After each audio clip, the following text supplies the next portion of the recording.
வணக்கம். உங்களுடைய சுய முன்னேற்றத்தை அடுத்த நிலைக்கு எடுத்துட்டு போவதற்கு நம்ம எபிக் லைஃப் கம்யூனிட்டியில ஜாயின் பண்ணுங்க. இது ஒரு ஃப்ரீ வாட்ஸ்அப் கம்யூனிட்டி. இந்த கம்யூனிட்டியின் மூலமா உங்களுடைய லைஃபை இம்ப்ரூவ் பண்றதுக்கான கருத்துக்களும் பயிற்சிகளும் தனிப்பட்ட முறையில் பிரைவேட்டா கொடுக்கப்படும். இந்த கம்யூனிட்டியில இணையணும் அப்படின்னா ஸ்கிரீன்ல தெரியுற என்னுடைய வாட்ஸ்அப் நம்பருக்கு ஹாய் அப்படின்னு ஒரு மெசேஜ் அனுப்புங்க. கம்யூனிட்டியோட லிங்க் உங்களுக்கு கிடைக்கும். அதுல நீங்க கிளிக் பண்ணி ஜாயின் பண்ணிக்கலாம். ஆன்மீகம் என்றால் என்ன? What is spirituality? இதை புரிஞ்சுக்கிறதுக்கு ஒரு எளிமையான உதாரணம் பார்க்கலாம். ஒரு மனிதன் இருக்கார். அந்த மனிதன் இந்த உலகத்தில் வாழ்ந்துக்கிட்டு இருக்கிறாரு. இந்த மனிதன் உலகப்புறமான வாழ்க்கையை அவர் வாழ்ந்துக்கிட்டு இருக்கிறாரு. இப்போது இவர் ஸ்பிரிச்சுவாலிட்டி அப்படிங்கிற அந்த பாதையில், ஆன்மீக பாதையில் நடக்கணும் அப்படின்னா இவருக்கு நிறைய திரைகள் அவரை அந்த ஆன்மீக பாதையில் நடக்க விடாமல், போக விடாமல் தடுத்துக்கிட்டு இருக்கும். லேயர்ஸ் அப்படிங்கிற மாதிரி நினச்சிக்கோங்க. இந்த ஒவ்வொரு லேயராக, ஒவ்வொரு திரைகளாக விலகும்போது அவர் ஆன்மீக பாதையில் நடக்க ஆரம்பிப்பார். ஆனால் அது எப்போ நடக்கும் அப்படின்னு ஒரு முக்கியமான ஒரு விஷயம் ஒன்று இருக்குது. உதாரணத்துக்கு, அந்த உலகத்தில் வாழ்ந்துக்கிட்டு இருக்கிற அந்த மனிதர் எப்படிப்பட்ட ஒரு வாழ்க்கையை வாழ்ந்துக்கிட்டு இருப்பார்? அடுத்தவங்க சொல்கிறத கேட்டு, அதாவது உலகப்புறமான வாழ்க்கையை வாழ்ந்து கொண்டிருக்கிற மற்ற மனிதர்கள் என்ன சொல்கிறார்களோ அதை கேட்டு அதன்படி வாழ்ந்து கொண்டிருக்கிற ஒரு நபராக இருப்பார். அவர் 2 விதமாக வழி நடத்தப்படுவார். முதலாவது, மற்றவங்க அவர்கிட்ட என்ன செய்யணும், எப்படி பண்ணணும் அப்படின்னு சொல்கிறாங்களோ அதன்படி அவர் வாழ்ந்து கொண்டிருப்பார். 2வது, இந்த உலகத்தை அவர் எப்படி பார்க்குறாரு, எப்படி புரிஞ்சுக்கிறாரு, அதன் அடிப்படையில் அவருடைய மனம் எப்படி அவரை வழி நடத்தது அப்படிங்கிற அடிப்படையில் அவர் வாழ்ந்து கொண்டிருப்பார். எப்படி நடந்து கொள்ள வேண்டும், என்ன செய்ய வேண்டும், எதை செய்யக்கூடாது என்பதை அவருடைய மனசை வச்சு, அதாவது சுய புத்தியின் அடிப்படையில் அவர் முடிவெடுத்திருந்தாலும் கூட அந்த சுய புத்தி அப்படிங்கிறது எங்கிருந்து தான் வந்திருக்குன்னா அவர் வாழ்ந்து கொண்டிருக்கிற அந்த உலகத்திலிருந்து தான், மற்ற மனிதர்களிடம் இருந்து தான் அவர் அதை கற்றுக்கொண்டிருப்பார். இது இந்த உலகம் என்னும் மிகப்பெரிய ஒரு மாயை திரை அவரை மறைச்சிருக்கு. இப்போது நான் ஸ்பிரிச்சுவாலிட்டியில் போகிறேன் அப்படின்னு சொல்லிட்டு எகெயின் இன்னும் கொஞ்சம், அதாவது சாதாரண மனிதர்கள் அப்படிங்கிறவங்களை தாண்டி இந்த ஆன்மீகத்தை பற்றி தெரிஞ்சவங்க சொல்கிறத கேட்க ஆரம்பிப்பார். ஆன்மீக சொற்பொழிவுகளை கேட்பார், அறிவை வளர்த்துக்குவார். அதுக்கப்புறம் ஆன்மீக தேடலில் இறங்குவார். நிறைய குருமார்கள் சொல்கிறத கேட்பார். அவங்க சொல்கிறத, இவங்க சொல்கிறத, மகான்கள் சொல்கிறத அப்படின்னு சொல்லிட்டு ஒவ்வொருத்தங்க சொல்கிற கருத்துக்களாக இவர் கேட்டு அதன்படி நடக்க ஆரம்பிப்பார்.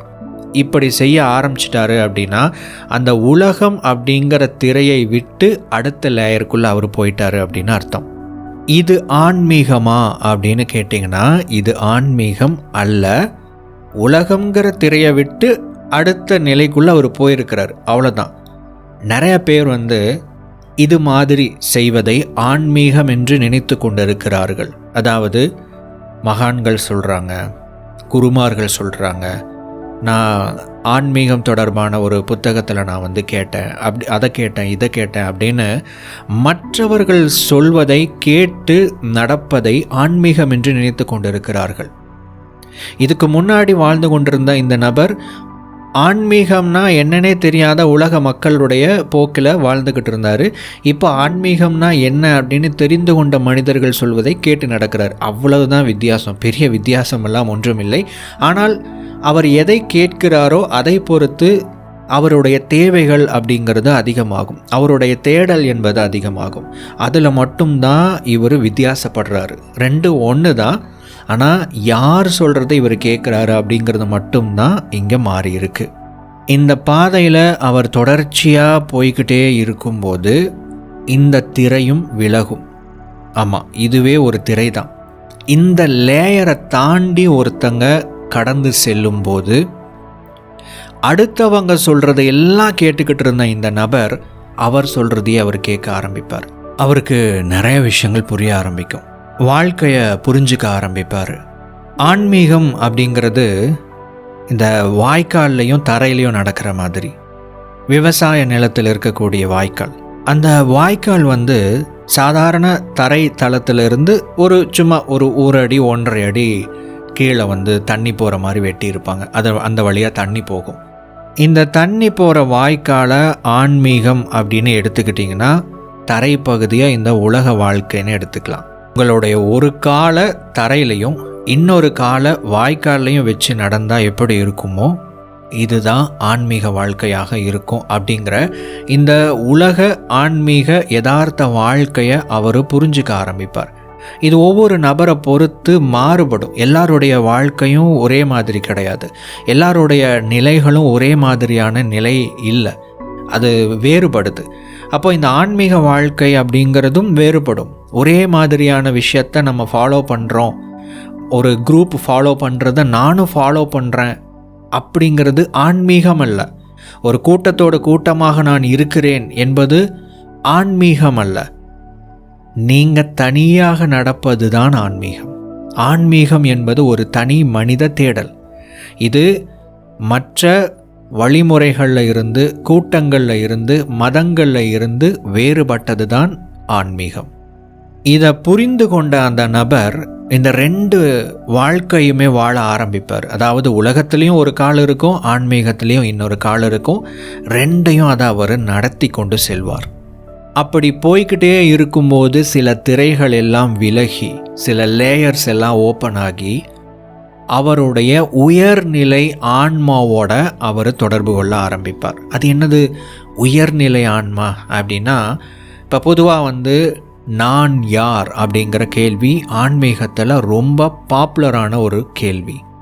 நான் யார் என்பதை அறிந்து கொள்வது தான் ஆன்மீகத்தினுடைய மிக உயர்ந்த நிலையாக எல்லாருமே இன்றைக்கி சொல்கிறாங்க. அதை தேடித்தான் எல்லா ஆன்மீக பயணங்களும் இருக்குது. அது நீங்கள் ஒரு இடத்துல உட்கார்ந்து செய்கிற தியானம், தவம், யோக முறையில் இருந்தாலும் சரி, இல்லை வெளியே மலைகளை தேடி அல்லது பல யாத்திரைகளாக சென்றாலும் சரி, இது எல்லாமே ஒரே விஷயத்தை நோக்கி தான் போகுது. நான் யார் என்பதை நான் தெரிந்து கொள்ள வேண்டும், உணர வேண்டும் அப்படிங்கிற ஒரு நிலையை நோக்கி தான் போகுது. நான் யார் அப்படிங்கிற இந்த கேள்விக்கான பதில் அறிவுபூர்வமாக, அறிவு ரீதியாக எல்லாருக்குமே தெரியும்.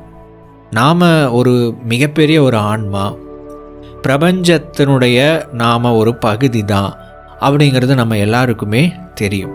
ஆனால் இதை உணரக்கூடிய நிலைக்கு போவது தான் ஆன்மீகம் அப்படிங்கிறத நோக்கி தான் எல்லாருமே பயணப்படுறாங்க, எல்லாருமே பயணிக்கிறாங்க. இந்த பயணத்தில் உலகப்புறமாக வாழ்ந்து கொண்டிருக்கிற ஒரு மனிதன் அப்படிங்கிறவர் இந்த உடம்பு, மனசு அப்படிங்கிற லேயர்ஸ்குள்ளே கட்டுப்பட்டிருப்பார். அதை தாண்டி போகும்போது ஆற்றல் அப்படிங்கிற ஒரு லேயர் அவருக்கு ஓப்பன் ஆகும். அதை அடுத்தடுத்த நிலைக்கு போகும்போது நான் சொன்னேன் பார்த்தீங்களா, பல லேயர்ஸ் எல்லாம் ஓப்பன் ஆகும் அப்படின்னு சொல்லிட்டு, அந்த மாதிரி பல லேயர்ஸ் எல்லாம் ஓப்பன் ஆகி பிரபஞ்சம் அப்படிங்கிற உண்மையான நாம, அதாவது நான், நீங்கள் அப்படிங்கிற அந்த தன்மை இருக்கு இல்லையா, அதற்கும் இப்போ இருக்கிற எனக்கும் நடுவில் ஒரு உயர்நிலை இருக்கும்.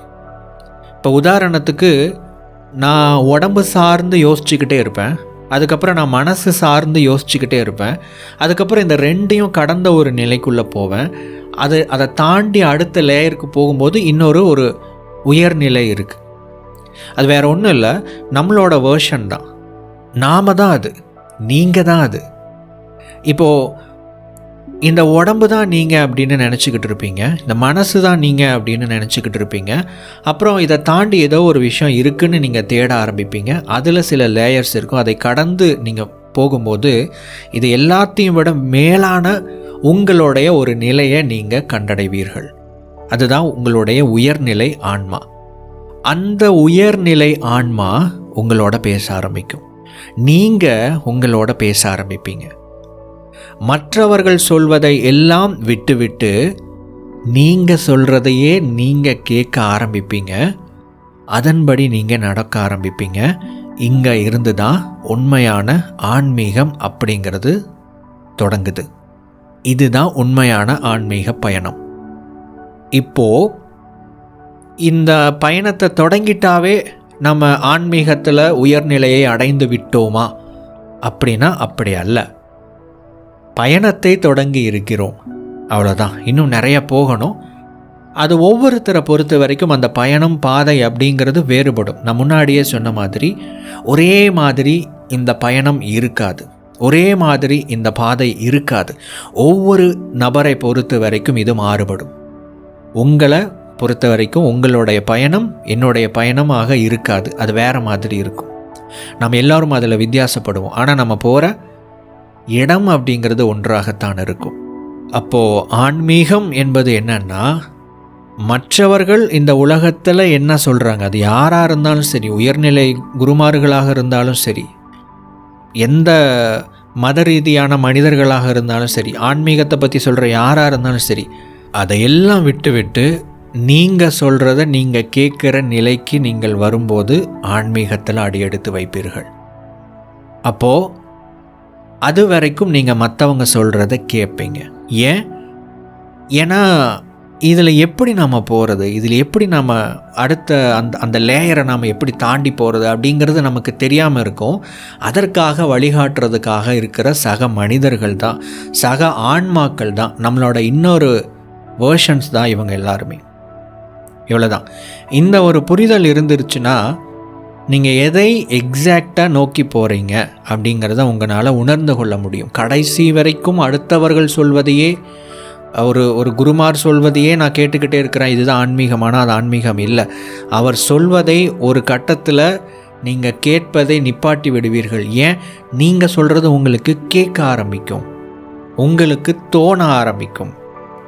எண்ணங்கள் மூலமாக, யோசனைகள் மூலமாக, அதுக்கப்புறம் உள்ளுணர்வு மூலமாக, அதுக்கப்புறம் அது வழி நடத்துவதை நீங்கள் உணர்ந்து கொள்வீர்கள். இப்படி தான் போகணும் அப்படிங்கிற ஒரு பாதை உங்களுக்கு கிடைத்துவிடும். உங்களுடைய உயர்நிலை ஆன்மா பேசுவது உங்களுக்கு கேட்க ஆரம்பிக்கும். அங்கே போயிட்டீங்கன்னா நீங்களே உங்களுக்கு குருவாக இருந்து வழி நடத்துவீர்கள். அது வரைக்கும் இவங்க எல்லாம் தேவைப்படுவாங்க.